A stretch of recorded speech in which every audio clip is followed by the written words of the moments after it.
Okay, so hand today is a little slow. It's a Thermokarst, a Winter's Grasp, a Sylvan Library, Wooded Foothills, Mishra's Factory, and a Forest.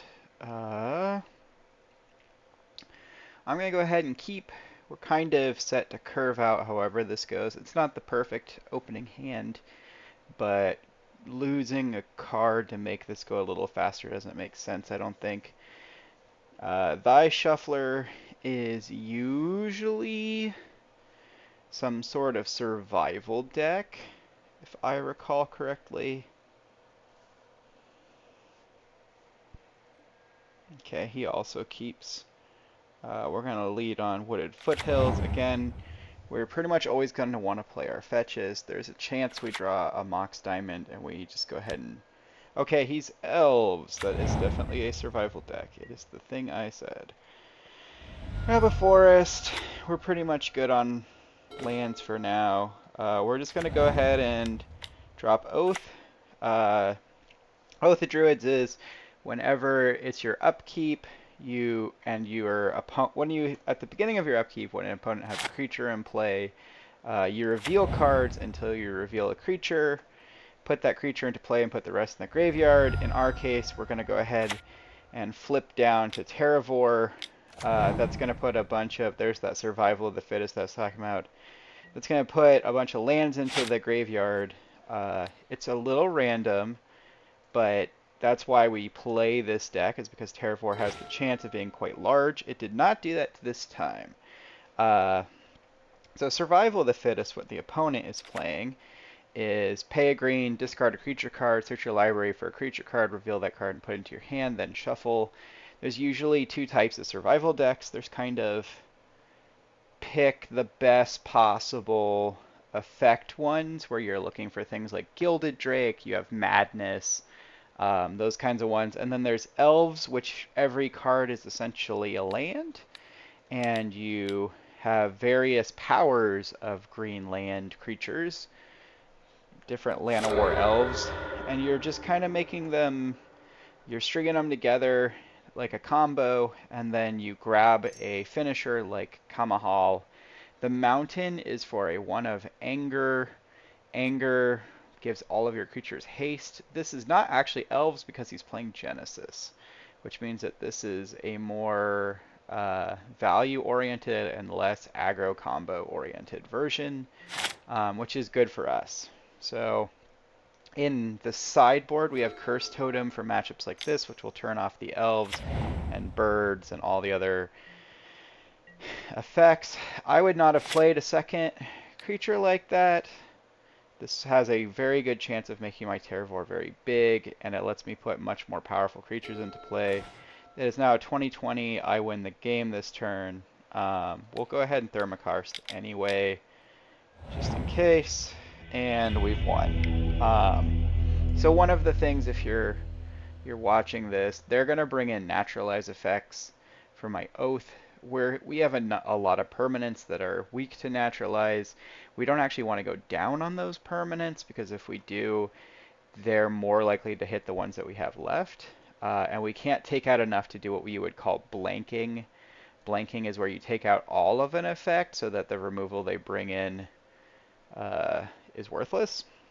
We can't do that. We're going to take out some of our land destruction. They don't play a whole lot of lands, and bring in these curse totems, which turn off the creatures that are acting as lands. And then we're just going to go ahead and hit submit.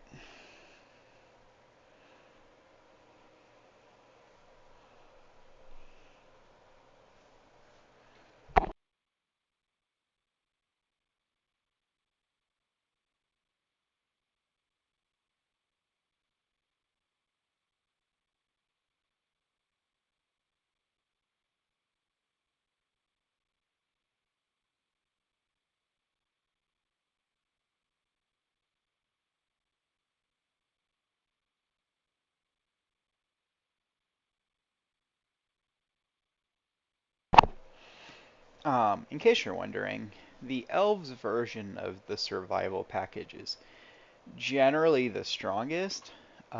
It's also, because it's so straightforward, it's also easier to hate out. You've seen me play, if you've been watching my other videos, you've seen me play Madness, which is the second most powerful version of this fairly often. Oh no, this hand. We're gonna have to ship this. This is a lot of my most powerful effects with one land, and they don't synergize in this hand. Ew. Okay, we're going to 5. I probably lost this one, but that's okay. We have a game 3, and sometimes, you know, sometimes that happens. So we're going to ditch Exploration, and now we have the option of ditching the Forest, or the Winter's Grasp, or the Mox Diamond. If we ditch the Mox, the hand is a lot more stable. However, it's slow enough that we're not going to get an Oath into play without it getting blown up, more than likely, and we're just kind of behind the curve. If we ditch Winter's Grasp, we can Rishadan port them after dropping a turn 1 Oath, which is probably what we're going to have to do. It makes it really, really fragile, but we're kind of all in at this point, so we're going to do that. Now, the best draw at this point would just be Sylvan Library straight off the top. There's a Grim Lavamancer. I genuinely could care less about that card. We've got another land. We're going to go ahead and just go Wooded Foothills, crack it, Forest, Oath, and pray to God that they somehow kept a no disenchant style effect, no naturalized hand. I don't believe that for a second. I think the Oath's going to die, and then we're going to try to keep them ported down and hope we draw into more control. But we'll see. Actually, we're going to see right now. Okay. Alright, this looks better than it could have been. So we're going to go ahead and flip off the top. We get a 9/9. I know the Wooded Foothills make it a 10/10, but I want to port them. So we're going to go ahead and go to their upkeep. We're going to port down the Forest, so they have to hurt themselves more to activate Survival.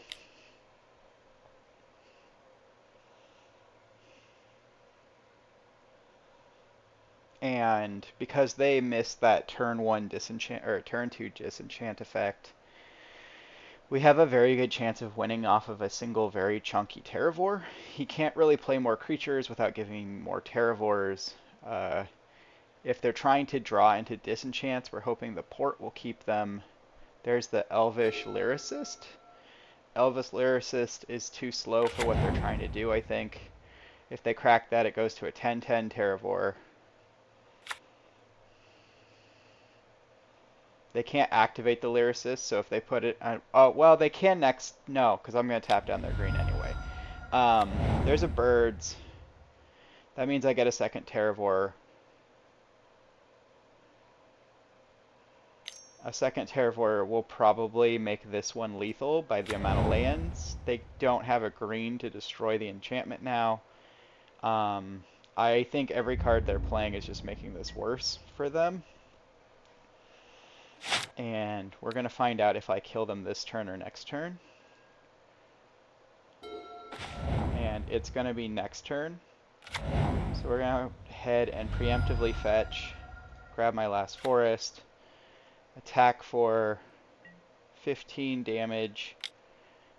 They can blow up my Oath now, but on their turn, but they're not going to survive or kill me from this position unless they have some crazy combo kill that I don't know about their deck.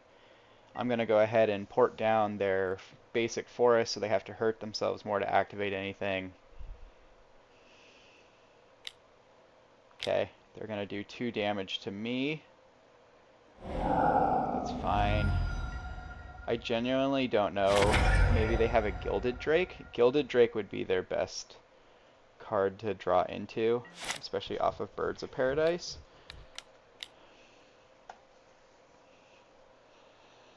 So Gilded Drake is a 2-mana 3/3 with flyer, with flying, that when it enters the battlefield, you trade control of it with one of your opponent's creatures, that's the strongest effect against Terravore Oath, because it makes me slap my Terravore into their Terravore.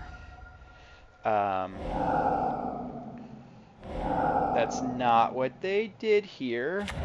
Well, let's see.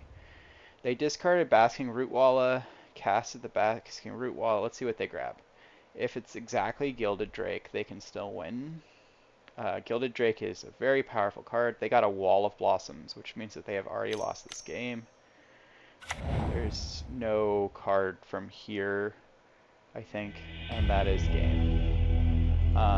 Good games! Exclamation mark. And thanks for watching, everybody. Have a great day.